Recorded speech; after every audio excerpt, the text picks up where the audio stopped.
Hi నమస్తే. నేను మీ journalist రెహమాన్ని. BRS అధినేత మాజీ తెలంగాణ ముఖ్యమంత్రి కేసీఆర్ ఒక్కసారిగా జనంలోకి వచ్చారు. మరోసారి హల్చల్ చేస్తూ ఒక కీలకమైనటువంటి ప్రకటన చేశారు. ఇది ఖచ్చితంగా బీఆర్ఎస్ శ్రేణులకు ఇన్నాళ్ళు స్తబ్దుగా ఉన్నటువంటి బీఆర్ఎస్ శ్రేణులకు ఒక బూస్ట్ ఇచ్చే అంశం. అదే సమయంలో బీఆర్ఎస్ పూర్తిగా ఆంధ్రప్రదేశ్లోని వైఎస్ఆర్ కాంగ్రెస్ పార్టీ అధినేత వైఎస్ జగన్ స్ట్రాటజీని ఫాలో అవడానికి నిశ్చయించుకున్నట్టు తెలుస్తోంది. ఎందుకంటే వైఎస్ఆర్ కాంగ్రెస్ పార్టీ అధినేత వైఎస్ జగన్ ఇటీవల పార్టీని సంస్థాగతంగా అభివృద్ధి చేసే విధంగా ఫోకస్ చేశారు. అంటే పార్టీ బూత్ లెవెల్ నుంచి, గ్రామ స్థాయి నుంచి, మండల స్థాయి నుంచి, పట్టణ స్థాయి నుంచి, నియోజకవర్గ స్థాయి నుంచి ఇలాగ ప్రతి దశలోనూ అన్ని అనుబంధ విభాగాలని ఫిల్ చేసే విధంగా ప్రతి ఒక్కరికి అందులో స్థానం కల్పించే విధంగా ఒక కీలకమైనటువంటి నిర్ణయం తీసుకున్నారు. ఈ ప్రక్రియ దాదాపు 6-7 నెలలుగా ఆంధ్రప్రదేశ్లో వైఎస్ఆర్ కాంగ్రెస్ పార్టీలో కొనసాగుతుంది. అంటే బూత్ లెవెల్ నుంచి పార్టీని పటిష్టం చేసే ప్రక్రియ అక్కడ ఆంధ్రప్రదేశ్లో వైఎస్ జగన్ చేపట్టారు. ఎక్కడికక్కడ నియోజకవర్గ స్థాయి నేతలతోటి 2-3 నియోజకవర్గాల కార్యకర్తలతోటి, ద్వితీయ శ్రేణి నేతలతోటి వైఎస్ జగన్ స్వయంగా సమావేశం అవుతూ దిశానిర్దేశం చేసే ప్రయత్నం కూడా జరుగుతోంది. సో వాస్తవానికి ఇక్కడ తెలంగాణలో బీఆర్ఎస్ పార్టీకి మంచి జోష్ ఉంది. బీఆర్ఎస్ పార్టీ కూడా గ్రామ స్థాయిలో అక్కడ పట్టు కలిగి ఉన్నటువంటి పార్టీ. కానీ గత ఎన్నికల్లో ఓటమి తర్వాత 2023 ఎన్నికల్లో ఓటమి తర్వాత ఆ పార్టీ చాలా నిస్తేజంగా ఉంది. ముఖ్యంగా చాలా కాలం బీఆర్ఎస్ అధినేత కేసీఆర్ బయటికి రాలేదు. 1-2 సార్లు వచ్చినా సరే తిరిగి ఆయన కామ్గా ఉన్నటువంటి పరిస్థితి. ఇప్పుడు తిరిగి ఒకసారిగా ఆయన బీఆర్ఎస్ పార్టీ కార్యాలయానికి వచ్చి బీఆర్ఎస్ పార్టీ నేతలతోని, కార్యకర్తలతోనూ పెద్ద ఎత్తున సమావేశమయ్యారు. మొత్తం 31 నియోజకవర్గాల నేతలతోటి ఆయన సమావేశమై కొన్ని కీలకమైనటువంటి ఆదేశాలు జారీ చేశారు. కొన్ని కీలకమైనటువంటి సూచనలు ఇచ్చారు. కొన్ని అంశాలపై బీఆర్ఎస్ నేతలపై ఆగ్రహం వ్యక్తం చేశారు కూడా. ఎందుకంటే స్పెషల్ ఇంటెన్సివ్ రివిజన్ ఏదైతే రాష్ట్రాలని భయపెడుతోందో, స్పెషల్ ఇంటెన్సివ్ రివిజన్ పేరిట ఎస్ఐఆర్ పేరిట ఎలక్షన్ కమిషన్ చేపట్టినటువంటి ఎస్ఐఆర్ ప్రక్రియ పట్ల ఇప్పటికే చాలా అనుమానాలు, విమర్శలు వినిపిస్తున్నటువంటి పరిస్థితి. సో ఈ నేపథ్యంలో ఎస్ఐఆర్ ప్రక్రియకు సంబంధించి ఏ విధంగా పార్టీలు సమాయత్తమవుతున్నాయి అనేది చాలా ఇంపార్టెంట్ ఒక విషయంగా ఉంటుంది. ఎస్ఐఆర్ ప్రక్రియ ఆంధ్రప్రదేశ్లో కూడా స్టార్ట్ అయింది. అక్కడ YSR Congress party booth level నుంచి అంటే బిఎల్ఓల నుంచి, బూత్ లెవెల్ ఆఫీసర్ల నుంచి నివేదికలు, జాబితాలు రప్పించుకొని ఎక్కడికెక్కడ పరిస్థితిని సమీక్షిస్తున్నటువంటి పరిస్థితి కనిపిస్తోంది. కానీ ఇక్కడ బీఆర్ఎస్లో ఆ పరిస్థితి ఇప్పటివరకు కనిపించలేదు. ఇదే బీఆర్ఎస్ అధినేత కేసీఆర్ సమావేశంలో కీలకమైనటువంటి అంశంగా ప్రస్తావించారు. వెంటనే నియోజకవర్గాల అంటే మొత్తం 31 నియోజకవర్గాలకు సంబంధించి అందరూ బిఎల్ఓల జాబితాలు ఎందుకు సిద్ధం చేయలేదంటూ నియోజకవర్గాల ఇన్ఛార్జీలను, ఎమ్మెల్యేలను ప్రశ్నించారు. దీనికి తక్షణం వెంటనే బిఎల్ఓల జాబితా ఇవ్వాలి, ఇవ్వకపోతే కఠినంగా పర్యవసానాలు ఉంటాయని చెప్పి ఆయన హెచ్చరించినటువంటి పరిస్థితి. అంటే ఒకవైపు ఎస్ఐఆర్ ప్రక్రియపై అయితే పార్టీలకు ఒక భయం, ఒక ఆందోళన నెలకొందో ఆ ప్రక్రియని ఎదుర్కోవడానికి దీటుగా పార్టీ యంత్రాంగాన్ని సంసిద్ధం చేయాల్సి ఉంటుంది. ఎక్కడికక్కడ ఎస్ఐఆర్ ప్రక్రియ ఏ విధంగా అమలవుతుంది, అనుకూలమైనటువంటి అంటే బీఆర్ఎస్కు అనుకూలంగా ఉన్నటువంటి ఓట్లు ఉన్నాయా లేవా, ఆ ఓట్లు తొలగాయా లేదా, ఒకవేళ తొలగిపోతే వాటిని తిరిగి చేర్చే విషయంలో ఎలాంటి చర్యలు తీసుకోవాలి, ఇవంతా సిద్ధం కావాలంటే ఖచ్చితంగా బిఎల్ఓలకు సంబంధించినటువంటి జాబితా సిద్ధంగా ఉండాలి. కానీ ఆ జాబితా సిద్ధంగా లేకపోవడంతో మొత్తం 31 నియోజకవర్గాలకు సంబంధించినటువంటి ఎమ్మెల్యేలపై, ఇన్ఛార్జీలపై ఆయన ఆగ్రహం వ్యక్తం చేశారు. గడువు ఇచ్చి వెంటనే ఆ జాబితాను సమర్పించాలి, జాబితా సేకరించాల్సిందిగా కఠినంగా ఆయన సూచించినటువంటి పరిస్థితి.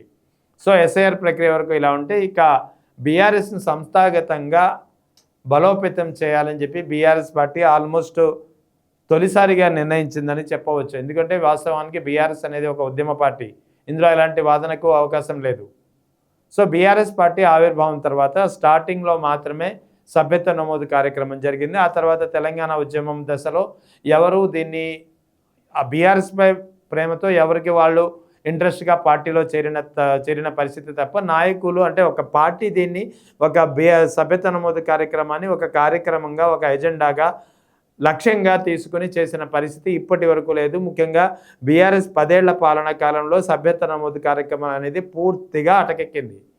అటకెక్కింది అనే కంటే అసలు సభ్యత నమోదు కార్యక్రమంపై బీఆర్ఎస్ పార్టీ ఆవిర్భావంలో తప్పించి తర్వాత ఎప్పుడు సభ్యత నమోదు కార్యక్రమంపై ఆ పార్టీ అధిష్టానం కానీ ఆ పార్టీ నేతలు కానీ దృష్టి సారించలేదు. కానీ తొలిసారిగా కేసీఆర్ సభ్యత నమోదు కార్యక్రమాన్ని ఒక కీలకమైనటువంటి అంశంగా ఎంచుకున్నారు. నిన్న జరిగినటువంటి బీఆర్ఎస్ పార్టీ సమావేశంలో కూడా ఇదే అంశాన్ని ప్రధానంగా ప్రస్తావించారు. ఇందులో ఇక్కడ ఎమ్మెల్యేలైనా సరే, నియోజకవర్గ ఇన్ఛార్జీలైనా సరే, ఎవరైనా సరే మొహమాటం లేకుండా వెనక్కి పంపించేస్తాను, మొహమాటం లేకుండా వాళ్ళని చర్యలు తీసుకుంటాను, 15 రోజుల గడువులోగా సభ్యత నమోదు కార్యక్రమం ప్రారంభించాలి, సభ్యత నమోదు కార్యక్రమాన్ని ఒక ప్రతిష్టాత్మకంగా తీసుకోవాలి, ఏ నియోజకవర్గ ఎమ్మెల్యే లేదా ఇన్ఛార్జ్ ఎక్కువ సభ్యత్వాలు నమోదు చేస్తారో చూస్తాను, సభ్యత నమోదు కార్యక్రమాల ఏ విధంగా నిర్వహిస్తారో ఆ ప్రాతిపదిక ఆధారంగానే ఎమ్మెల్యేలకు సదరు ఇన్ఛార్జీలకు రానున్న ఎన్నికల్లో అంటే 2028 ఎన్నికల్లో టికెట్లు ఇవ్వాలా లేదా అనేది ఆధారపడి ఉంటుందని క్లియర్ కట్గా చెప్పిన పరిస్థితి. ఒకవేళ సభ్యత నమోదు కార్యక్రమాన్ని సీరియస్గా తీసుకోకుండా దీన్ని తేలిగ్గా తీసుకుంటే మాత్రం సదరు వ్యక్తులకు టికెట్లు ఇచ్చే పరిస్థితి లేదు అని చెప్పి ఆయన చాలా క్లియర్గా స్పష్టం చేశారు కేసీఆర్. అంటే ఇక్కడ వైఎస్ జగన్ కూడా ఏపీలో అదే పరిస్థితి అవలంబించారు. ఏపీలో సభ్యత నమోదు కార్యక్రమం ఇప్పటికే జోరుగా కొనసాగింది. ఆ తర్వాత బిఎల్ఓలకు సంబంధించి గ్రామ స్థాయిలో పార్టీని సంస్థాగతంగా పటిష్టం చేసే అంశం అక్కడ ఇప్పటికే దాదాపు 7-8 నెలల నుంచి జరుగుతుంది. ఇక ఇదే అంశాన్ని ఇక్కడ బీఆర్ఎస్ కూడా అమలు చేయబోతోంది. ముఖ్యంగా ఒకటి ఎస్ఆర్ ప్రక్రియపై బిఎల్ఓల నుంచి జాబితా సేకరించాల్సి ఉంటుంది. తర్వాత పార్టీని సంస్థాగతంగా పటిష్టం చేసే విషయంలో పార్టీలు ఇప్పటికే ఉన్నటువంటి అన్ని కమిటీలని రద్దు చేశారు. రద్దు చేసింది కాకుండా కొత్త కమిటీలను ఏర్పాటు చేసే ప్రయత్నంలో భాగంగా ముందుగా సభ్యత నమోదు కార్యక్రమంపై ఫోకస్ పెట్టారు. కేవలం 15 రోజుల గడువు ఇచ్చి 15 రోజుల గడువులో ఖచ్చితంగా సభ్యత నమోదు కార్యక్రమాన్ని అత్యంత ప్రతిష్టాత్మకత తీసుకొని నిర్వహించాల్సి ఉంటుంది. ఎవరైతే సభ్యత నమోదు కార్యక్రమాన్ని ప్రతిష్టాత్మకంగా సక్సెస్ఫుల్గా నిర్వహిస్తారో ఆ వ్యక్తులకే టికెట్లు ఇచ్చే అంశం అనేది పరిశీలించబడుతుంది అనేది కేసీఆర్ చెప్పినటువంటి మాట. సో ఓవరాల్గా కేసీఆర్ ఒకసారిగా బయటకు వచ్చి పార్టీ సమావేశం పెట్టి పార్టీలో జరుగుతున్నటువంటి లోటుపాట్లపై మాట్లాడడమే కాకుండా ఎస్ఐఆర్ ప్రక్రియపై ఏం చేస్తున్నారని చెప్పి నిలదీయడం, దీనికి సంబంధించి ఒక డెడ్లైన్ విధించడం, ఆ తర్వాత సభ్యత నమోదు కార్యక్రమంపై తొలిసారిగా సభ్యత నమోదు కార్యక్రమాన్ని ప్రతిష్టాత్మకంగా తీసుకోవడం, తొలిసారిగా పార్టీ సంస్థాగత నిర్మాణాన్ని చేపట్టే విషయంపై నిర్ణయం తీసుకోవడం, ఇవన్నీ బీఆర్ఎస్ శ్రేణులకు బీఆర్ఎస్ పార్టీకి ఖచ్చితంగా ఒక బూస్ట్ ఇచ్చే అంశంగా మారుతుంది. అందుకే నిన్నటి బీఆర్ఎస్ అధినేత కేసీఆర్ మీట్ తర్వాత బీఆర్ఎస్లో చాలా ఒక కదలిక వచ్చిందని చెప్పాల్సి ఉంటుంది. ముఖ్యంగా ఎవరైతే నేతలు ఇప్పటివరకు స్తబ్దుగా ఉన్నారో వీళ్ళంతా ఒకసారిగా డెడ్లైన్ విధించడంతో సభ్యత నమోదు కార్యక్రమంపై ఇక నుంచి ఫోకస్ పెట్టే అవకాశాలు కనిపిస్తున్నాయి. ఎందుకంటే సభ్యత నమోదు కార్యక్రమాన్ని లైట్గా తీసుకున్నా, దీన్ని విజయవంతం చేయకపోయినా సదరు వ్యక్తులకు టికెట్లు ఇవ్వము, మొహమాటం లేదు ఇందులో అని చెప్పి ఆయన నిర్ద్వందంగా తేల్చి చెప్పినటువంటి పరిస్థితి. సో ఓవరాల్గా ఇక్కడ ఒకే విషయం, బీఆర్ఎస్లో ఒక కదలిక వచ్చింది, బీఆర్ఎస్లో ఒక మూమెంట్ కనిపిస్తుంది, బీఆర్ఎస్లో ఒక ఉత్సాహకరమైనటువంటి వాతావరణం కనిపిస్తుంది. అధినేత కేసీఆర్ మీట్ అయిన తర్వాత, అధినేత కేసీఆర్ ఇచ్చినటువంటి సూచనల తర్వాత, అధినేత కేసీఆర్ ఎవరికైతే నేతలకు ఒక డెడ్లైన్ విధించారో ఆ డెడ్లైన్ లోపల వీళ్ళు బిఎల్ఓలకు సంబంధించిన జాబితా సేకరించాల్సి ఉంటుంది. తర్వాత సభ్యత నమోదు కార్యక్రమాన్ని అత్యంత ప్రతిష్టాత్మకంగా తీసుకుని దీన్ని 100కి 100 సక్సెస్ చేయాల్సి ఉంటుంది. ఆ తర్వాతే సంస్థాగతంగా తిరిగి పార్టీ యొక్క కమిటీల నియామకంగానే అన్నీ ఆధారపడి ఉంటాయి. సో ఓవరాల్గా బీఆర్ఎస్ ఏర్పడిన తర్వాత తొలిసారిగా సంస్థాగతంగా పార్టీ పటిష్టతపై కేసీఆర్ ఫోకస్ పెట్టారు.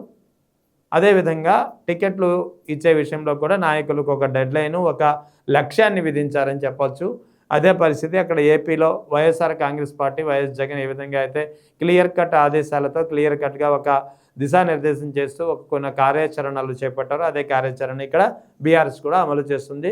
సో ఓవరాల్గా బీఆర్ఎస్ అధినేత కేసీఆర్ తీసుకున్నటువంటి నిర్ణయాల పట్ల బీఆర్ఎస్ పార్టీలో ఒక కదలిక, ఒక మూమెంట్, ఒక ఉత్సాహకరమైన వాతావరణం ఇప్పుడు కనిపిస్తోంది.